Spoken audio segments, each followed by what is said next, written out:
सो देखो स्टूडेंट्स आज भिडियो आम तुम ओएवी आज जो एग्जाम है तुम 6th क्लास तार मैथमेटिक्स रो सॉल्यूशन डिटेल आलोचना करिया। सो वीडियोटी समस्ते शेष पर्यंत देख एवं आम टेलीग्राम चैनल ले जॉइन होगा भूलनी। ओके तो देख 16 नंबर तुमको देइछि गोटे निर्दिष्ट वृत्त अंकन करने सर्वनिम्न केतोटी बिंदु आवश्यक रहुछि हैला। तो देख यार आंसर रहिबो तुमर 3 बुझी होछि। तो 17 नंबर देख एक वृत्तर सर्वाधिक दैर्घ्य विशिष्ट ज्याकू कौन कह जाए। तो देख गोटे वृत्त एमती मु नौची सर्वाधिक दैर्घ्य विशिष्ट ज्याटा तुम केन्द्र देकी जीव बुझी होछि ना एवं एटा से वृत्तर व्यास रहिबो। ओके एगुड़िक सब गोटे गोटे कौन ज्या। सो देख 17 नंबर आंसर रहिबो ऑप्शन सी। नेक्स्ट देख 18 नंबर तुमको देइछि गोटे समकोणी समद्विबाहु त्रिभुजर क्षुद्रतर सूक्ष्मकोणर परिमाण केते। सो देख तुम ए बी सी हूँ गोटे समकोणी त्रिभुज जार कि बी कोणटा हूँ केते ना 90 डिग्री। ओके तो जेहेतु समकोणी समद्विबाहु त्रिभुज तो A B equal to B C मनकर कर दियो। Okay A B equal to B C ताहले एई जो कोणटा केते हबो एई कोणटा तुम केते हिजो पिला माने 90 डिग्री बाई 2 रहइबो ना कारण एई कोणटा जदि 90 डिग्री ताहले एई कोण माने देख बी ए सी कोण युक्त ए सी बी कोण ये दुईटी जाक मिसी केते 90 डिग्री एवं ये दुईटी कौन परस्पर समान कारण जेहेतु समद्विबाहु त्रिभुज माने कौन समद्विबाहु त्रिभुजर सम्मुखीन कौन परस्पर समान ताले बीएसी और एसीबी दुईटा जाक मिसिकी 90 डिग्री एवं बीएसी इक्वाल टू एसीबी मध्य ताहेले एई जो कोणटा केते हिजो 45 डिग्री लेखा हबो नुहे कि ताले सी होउची आंसर। सो देख ये जो सी 45 डिग्री होउची तमर आंसर। ओके तो क्षुद्रतर सूक्ष्मकोणर परिमाण केते हबो सी 45 डिग्री कारण गोटे कोण होची 90 डिग्री आ गोटे 45 आ गोटे होची 45 बुझीगला। तो नेक्स्ट देख गोटे वर्गचित्र रे केतोटी प्रतिसम अक्ष थाए। तो देख गोटे तो तुम जानछ एमती हो पारियो गोटे हो पारियो एमती कारण जेतବେଳେ तुम ताको उल्टेइबो पूरा समान भाव में सेटा रहिया दरकार से भी कर्ण कर्ण दुईटा भी हो पारियो। तो टोटाली केतोटी अक्षर होची 4टी अक्षर होची तो डी होची तमर आंसर। तो इजी क्वेश्चन थिला। सो देख गोटे आयतकार क्षेत्र दैर्घ्य और प्रस्थ यथाक्रमे 20 मीटर एवं 10 मीटर। तो ये जो भीतर जो आयतकार क्षेत्र अच्छी तार दैर्घ्य हूँ 20 प्रस्थ हूँ 10 क्षेत्र चारिधार लगी 5 मीटर प्रस्थ विशिष्ट एक रास्ता अच्छी रास्तार क्षेत्रफल केते। तो देख 5 मीटर प्रस्थ जो अच्छी माने देख ऊपर को 5 एटी तल को 5 बुझीपारच ना ताहेले तमर तो देख भीतर जो क्षेत्रटा आयतकार क्षेत्र अच्छी सेटा एबीसीडी नहीं एवं रास्ता जो रोचे सेटा मु ईएफजीएच नौची हैला। तो रास्तार क्षेत्रफल केते हबो तमर हबो ईएफजीएच रो क्षेत्रफल माइनस एबीसीडी रो क्षेत्रफल बुझी होची ना। ईएफजीएच रो क्षेत्रफल पिला माने केते हबो ना देख जेतु 5 लेखे पड़ियो ना 5 लेखे पड़ियो ईएफजीएच रो क्षेत्रफल होची तमर ईएफ गुणन एफजी आमे करि परिया ईएफ होची तमर देख एठी ऊपर 5 तळे 5 ताले केते हिजो एटा 20 हिजो नै कि एफजी टा केते हिजो एठी 5 एठी 5 सो इटा तमर हिजो 20 रे 5 मिसियो आउ 5 तो 30 हिजो हला एफजी टा हिजो 30 ईएफ होची तमर 20 तो 20 को 30 गुले केते आसीबो 2 को 3 ना गुले होची 6 एठी गोटे शून्य एठी गोटे शून्य तो 600 होची हला। एबीसीडी रो क्षेत्रफल आमे सेतरु माइनस करिया एटा आमे कोन काले ना ईएफजीएच रो क्षेत्रफल एबीसीडी रो क्षेत्रफल केते हबो 20 गुणन 10 20 गुणन 10 हबो ना କାରଣ ଗୋଟେ ଆୟତକ୍ଷେତ୍ରର କ୍ଷେତ୍ରଫଳ କ'ଣ ଦୈର୍ଘ୍ୟ ଗୁଣ ପ୍ରସ୍ଥ। ତ 20 କୁ 10 ଗୁଣିଲେ ହେଉଛି ତମର 200। ତାହେଲେ ଗୋଟେ କାମ କର 600 ରୁ 200 ମାଇନସ୍ କରିଦିଅ। ତ କେତେ ଆସିବ ପିଲାମାନେ? ତମର ଆନ୍ସର ହେଉଛି ଅପସନ୍ ସି। ବୁଝିପାରିଲ ନା? ପୁରା ଇଜି କ୍ୱେଶ୍ଚିନ୍ ଥିଲା। 21 ନମ୍ବର ଦେଖ, ଯଦି x ଓ y ଦୁଇଟି ଯମଜ ମୌଳିକ ସଂଖ୍ୟା ହୁଅନ୍ତି ସେମାନଙ୍କର ହାରାହାରି କେତେ? ତ ଦେଖ ଯମଜ ମୌଳିକ ସଂଖ୍ୟା କୋଉଗୁଡ଼ିକ ହେବେ? ଗୋଟେ ହେଇପାରିବ 3 5 ହେଇପାରିବ, 5 7 ହେଲା। ଯମଜ ମୌଳିକ ସଂଖ୍ୟା ମାନେ ସବୁବେଳେ ଦେଖିବ ଯେ ସେମାନଙ୍କ ଭିତରେ ଗ୍ୟାପ୍ 2 ଥିବ ହେଲା, ମାନେ 2 ଡିଫରେନ୍ସରେ ଥିବେ। ତ ଦେଖ ଏଠି ଯଦି 3 ଆଉ 5 ନେଉଛ ତାହେଲେ ହାରାହାରିଟା କେତେ ହେଉଛି? ଦୁଇଟି ସଂଖ୍ୟାର ହାରାହାରି କେମିତି କାଢ଼ିବା? ଫାଷ୍ଟ କ'ଣ କରିବ ନା ଦୁଇଟା ଯାକୁ ମିଶେଇ ଦେବ ଏବଂ ଯେହେତୁ ଦୁଇଟି ସଂଖ୍ୟା ଅଛି 2ରେ ଡିଭାଇଡ୍ କରିବ। ତ ଦେଖ ଏଠି ଆମେ x ଜାଗାରେ 3 ନେଇଛନ୍ତି, y ଜାଗାରେ ଆମେ 5 ନେଇଛନ୍ତି। ହାରାହାରି ବାହାର କଲେ କେତେ ହେଉଛି? 8/2 ହେଉଛି ତମର 4। ତାହେଲେ ଏଇ ଯୋଉ 4ଟା ହାରାହାରି ଆସୁଛି ଏଇଟା କ'ଣ ଆକ୍ଚୁଆଲି? ଏଇଟା ହେଉଛି x + 1। ତାହେଲେ ସି ହେଉଛି ତମର ଆନ୍ସର। ବୁଝିଗଲା? ସୋ ଦେଖ ବୁଝିପାରିଲ ନା? ଯମଜ ମୌଳିକ ସଂଖ୍ୟା ମାନେ ତାଙ୍କ ଭିତରେ ଡିଫରେନ୍ସ 2 ଥିବ। ତୁମେ ଏଠି ବି ଚାହିଁଲେ ଚେକ୍ କରିପାରିବ। 5 ଆଉ 7 ମିଶିଲେ କେତେ ହେଉଛି? 12। 12କୁ 2ରେ ହରଣ କଲେ କେତେ? 6 ଆସୁଛି ନା। ତ ଯଦି x ଆଉ y ଦୁଇଟା ମୌଳିକ ସଂଖ୍ୟା ମାନେ ଯମଜ ମୌଳିକ ସଂଖ୍ୟା ନେଉଛ ସେମାନଙ୍କର ହାରାହାରି ସବୁବେଳେ x + 1 ହିଁ ହେବ। ଓକେ, ଯଦି xଟା ହେଉଛି ତମର ଛୋଟ ସଂଖ୍ୟା। ବୁଝିଗଲା ତ? ନେକ୍ସଟ ଦେଖ 22 ନମ୍ବର, 2ରୁ ଅଧିକ ଯୁଗ୍ମ ସଂଖ୍ୟାର ସର୍ବନିମ୍ନ କେତୋଟି ଗୁଣନୀୟକ ଥାଏ?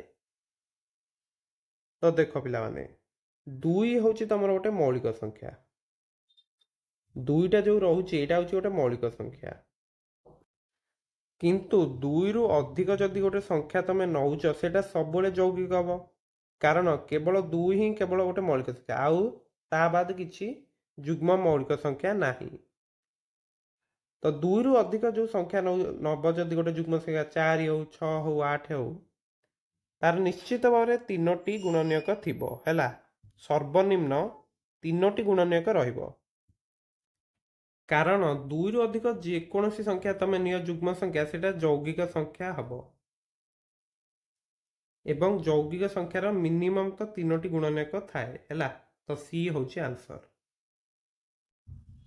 23 ନମ୍ବର ଦେଖ, 4 ଅଙ୍କ ବିଶିଷ୍ଟ ବୃହତ୍ତମ ସଂଖ୍ୟା ଯାହା 40, 48 ଓ 60 ଦ୍ୱାରା ବିଭାଜ୍ୟ 5 ଅଙ୍କ ବିଶିଷ୍ଟ କ୍ଷୁଦ୍ରତମ ସଂଖ୍ୟାଠାରୁ କେତେ କମ୍?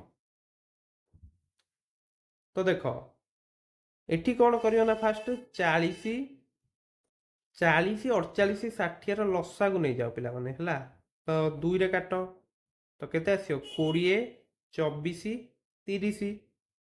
ପୁଣି 2ରେ କଟିପାରିବ 10, 12, 15। ପୁଣି ଗୋଟେ କାମ କର 2ରେ କାଟିଦିଅ 5, 6, 15। ପୁଣି ଏଇଟା 3ରେ କଟିପାରିବ। 3ରେ କାଟିଲେ କେତେ ହେବ? 5, 1। ସୋ ଦେଖ 3 ଯଦି କାଟିବା 6କୁ 3ରେ କାଟିଲେ କେତେ ଆସିବ? 2। 15କୁ 3ରେ କାଟିଲେ ଆସିବ 5। ବର୍ତ୍ତମାନ ଆମେ 5ରେ କାଟି ଦେଇପାରିବା, ତ 1, 2, 1। ଲସାଗୁ କେତେ ଆସିବ ଦେଖ? 2 ଗୁଣନ 2 ଗୁଣନ 2 ଗୁଣନ 3 ଗୁଣନ 5 ଗୁଣନ 2। ଏତିକି 8 ହେଲା। 8 3 24, 50, 120, 2 240। ଯେହେତୁ 4 ଅଙ୍କ ବିଶିଷ୍ଟ ବୃହତ୍ତମ ସଂଖ୍ୟା ଦେଇଛି ତାହେଲେ ଆମେ କ'ଣ କରିବା ନା ତମର 4 ଅଙ୍କ ବିଶିଷ୍ଟ ବୃହତ୍ତମ ସଂଖ୍ୟା କିଏ? 9999। ତାକୁ ବର୍ତ୍ତମାନ 240ରେ ହରଣ କରିବା। ଦେଖିବା ଯେ କେତେ ଭାଗ ଶେଷ ରହୁଛି। 240କୁ 4ରେ ଗୁଣିଲେ ହେଉଛି 960। 39 ଓହ୍ଲେଇଲା, ଏଇ 9ଟାକୁ ଓହ୍ଲେଇ ଦିଅ। ନେକ୍ସଟ କ'ଣ କରିବା? 1 ପକେଇବା, ତ କେତେ ଆସୁଛି? 240। ଭାଗ ଶେଷ କେତେ ଆସୁଛି? 159। ତାହେଲେ ତମର ଯୋଉ 159 ଆସୁଛି ତମର ଏଠି 5 ଅଙ୍କ ବିଶିଷ୍ଟ କ୍ଷୁଦ୍ରତମ ସଂଖ୍ୟା କିଏ? 10,000। ତାହେଲେ ଯଦି 9,999 ଠାରୁ 159 କମ୍ ହେଉଛି ତାହେଲେ 10,000 ଠାରୁ କେତେ କମ୍ ହେବ? 160 କମ୍ ହେବ ନା। କାରଣ 10,000 କ'ଣ ୟାଠାରୁ 1 ଅଧିକ, ତାହେଲେ ସି ହେଉଛି ତମର ଆନ୍ସର। ବୁଝିଗଲା ତ? ପୁରା କ୍ଲିୟରଲି ବୁଝିପାରିଲ? ନେକ୍ସଟ ଦେଖ 24 ନମ୍ବର 3/7, 5/8, 1/2 ଏବଂ 3/5 ମଧ୍ୟରେ କ୍ଷୁଦ୍ରତମ ସଂଖ୍ୟାଟି କେତେ? ତ ଦେଖ ପ୍ରଥମେ ଆମେ ଦେଖିଦେବା, ଗୋଟେ କାମ କରିବା, 5/8 ଆଉ 1/2 ଭିତରେ ତମର କିଏ ବଡ଼ ହେଉଛି ହେଲା। ତ ଦେଖ ଏଇଟା ଗୋଟେ କାମ କର, ଉପରେ ତମର 4, ତଳେ 4 ମଲ୍ଟିପ୍ଲାଏ କରିଦିଅ। ତ ଏଇଟା କେତେ ହେଇଯିବ? এইটা ତମର ହେଇଯିବ 4/8 ନୁହେଁ କି? ତାହେଲେ 5/8 ଆଉ 4/8 ଭିତରେ 5/8ଟା ବଡ଼ ହେଇଯାଉଛି। ତାହେଲେ ଏଇଟା କେବେ ବି କ୍ଷୁଦ୍ରତମ ହବନି। ବୁଝିପାରୁଛ ତ? କେମିତି କ୍ଷୁଦ୍ରତମ ହବ? ଯଦି ଗୋଟେ ସଂଖ୍ୟାଠୁ ବଡ଼ ହେଇଯାଉଛି, ବୁଝିପାରୁଛ ନା? ତାହେଲେ ଏଇଟା କ୍ଷୁଦ୍ରତମ ହବନି। ନେକ୍ସଟ ଚେକ୍ କର 1/2 ଆଉ 3/5 ଭିତରେ। ତ ଦେଖ 2 ଆଉ 5 ଲସାଗୁ କେତେ? 10 ନା? ତ ଗୋଟେ କାମ କର, ଏଇଟା ତମର କେତେ ହେଇଯିବ? 5/10। 1/2ଟା କେତେ? 5/10। এইটা ଗୋଟେ କାମ କର, ଉପରେ 2 ତଳେ 2 ମଲ୍ଟିପ୍ଲାଏ କର, ତ କେତେ ହେଇଯିବ? 6/10। ତାହେଲେ ଦେଖ ଏଇ ଯୋଉ 6/10ଟା 5/10 ଠାରୁ ବଡ଼ ହେଇଯାଉଛି। ତାହେଲେ ନିଶ୍ଚିତ ଭାବରେ 3/5ଟା 1/2 ଠାରୁ ବଡ଼। ତାହେଲେ ଏଇଟା ବି ତମର କ୍ଷୁଦ୍ରତମ ହବନି। ବର୍ତ୍ତମାନ ତମ ପାଖରେ ଅଛି 3/7, 1/2। ତ ତମେ ଏମିତି ଚେକ୍ କରିଦେଇ ପାରିବ, ଦେଖ 3କୁ 2ରେ ଗୁଣିଲେ କେତେ ହେଉଛି? 6। 7କୁ 1ରେ ଗୁଣିଲେ ହେଉଛି 7। ତାହେଲେ ଯେହେତୁ 7ଟା 6ଟାରୁ ବଡ଼, ତାହେଲେ 1/2ଟା ତମର ବଡ଼ ହେଇଯିବ। ଏମିତି ଚେକ୍ କରିପାରିବ। ତ 1/2 ଯେହେତୁ ବଡ଼ ହେଇଯାଉଛି 3/7 ଠାରୁ, ତାହେଲେ ସବୁଠୁ କ୍ଷୁଦ୍ରତମ ତମର କିଏ ହବ? 3/7। ଅପସନ୍ ଡି ହେଉଛି କରେକ୍ଟ। ବୁଝିପାରିଲ ତ କେମିତି କଲେ? ଓକେ। ନେକ୍ସଟ ଦେଖ ପିଲାମାନେ 25 ନମ୍ବର, 21 ମସିହାରେ କେତେ ଦିନ ରହିବ? ଯେହେତୁ ତମର 21 ଯୋଉ ମସିହାଟି ରହିଛି, ଏଇଟା 4 ଦ୍ୱାରା ବିଭାଜ୍ୟ ହେଇଯାଉଛି ହେଲା। 4 ପଞ୍ଚା 20, 10 ହେଲେ 2 ହେଇଯାଉଛି, 525 ଆସୁଛି। ତାହେଲେ ଯୋଉ ମସିହାଟା ତମର 4 ଦ୍ୱାରା ବିଭାଜ୍ୟ, ସେଇଟା ଗୋଟେ କ'ଣ ହେଇଥାଏ? ଅଧିବର୍ଷ ହେଇଥାଏ। ଏବଂ ତମେ ସମସ୍ତେ ଜାଣିଛ ଯେ ଅଧିବର୍ଷରେ ଗୋଟିଏ ଦିନ ଅଧିକ ରହିଥାଏ, 366 ଦିନ ରହିଥାଏ। ତାହେଲେ ବି ହେଉଛି ଆନ୍ସର। ପୁରା କ୍ଲିୟରଲି ବୁଝିଗଲ? ନେକ୍ସଟ ଦେଖ 26 ନମ୍ବର, ଗୋଟିଏ ଗୋଲକର କେତୋଟି ପାର୍ଶ୍ୱ ଅଛି? ତ ଦେଖ ଗୋଲକର ଗୋଟିଏ ହିଁ ପାର୍ଶ୍ୱ ଥାଏ, ବି ରହିବ ଆନ୍ସର। 27 ଦେଖ 1 କିଲୋଗ୍ରାମ କେତେ ମିଲିଗ୍ରାମ? ତ ଏହାର ଆନ୍ସର ହେଉଛି ପିଲାମାନେ 10 ଲକ୍ଷ। ଓକେ, ସି ହେଉଛି କରେକ୍ଟ। ବୁଝିହେଲା? ନେକ୍ସଟ ଦେଖ ପିଲାମାନେ 28, 29ର ସମସ୍ତ ଗୁଣନୀୟକ ମାନଙ୍କର ଯୋଗଫଳ କେତେ ହବ? ତ ଦେଖ ପିଲାମାନେ 29 ହେଉଛି ତମର ଗୋଟେ କ'ଣ ନା ମୌଳିକ ସଂଖ୍ୟା। ଯେହେତୁ ଏଇଟା ଗୋଟେ ମୌଳିକ ସଂଖ୍ୟା, ଏହାର ଗୁଣନୀୟକ କିଏ କିଏ ଆସିବ? ଗୋଟେ 1 ଆସିବ, ଆଉ ଗୋଟେ ସେଇ ସଂଖ୍ୟା ନିଜେ 29। ତ ଗୁଣନୀୟକ ମାନଙ୍କର ଯୋଗଫଳ କେତେ ହବ? 1 ଯୁକ୍ତ 29 ଇକ୍ୱାଲ୍ ଟୁ କେତେ ହେଇଯିବ? 30। ତାହେଲେ ଡି ହେଉଛି କରେକ୍ଟ। ବୁଝିପାରିଲ ତ? 29 ନମ୍ବର ଦେଇଛି, ରମେଶର ଜନ୍ମ ତାରିଖ ହେଉଛି 30/9/1984। ହେଲେ 1/1/2025କୁ ତାର ବୟସ କେତେ ହବ? ସୋ ଦେଖ 30/9/1984। ତ ଦେଖ 30/9/2024କୁ ତାର ବୟସ କେତେ ହେଇଥିବ? 40 ବର୍ଷ ହେଇଯାଇଥିବ। କାରଣ 1984ରେ 40 ମିଶିଲେ କେତେ ହେଉଛି? 2024, ତ 40 ବର୍ଷ। ସେହିପରି 30/12/2024, ଦେଖ ଏଠି 9 ଥିଲା, ଏଠି 12 କଲେ, ତ ଇଏ 3 ମାସ ଆଡ୍ କଲେ। ବୁଝି ହେଉଛି ନା? ନେକ୍ସଟ ହେଉଛି ତମର ଗୋଟେ 31 ତାରିଖ ଗୋଟେ ଥିବ, ଯୋଉଟା କି ଡିସେମ୍ବର 31, ଆଉ ତାପରେ ହେଉଛି ଜାନୁଆରୀ 1, ତ ଇଏ 2 ଦିନିଆ ୱାର୍ଡ ହବ। ତ 40 ବର୍ଷ 3 ମାସ 2 ଦିନ। ତମର କୋଉଟା? ଅପସନ୍ ଏ ହେଉଛି କରେକ୍ଟ। ବୁଝିପାରିଲ ତ?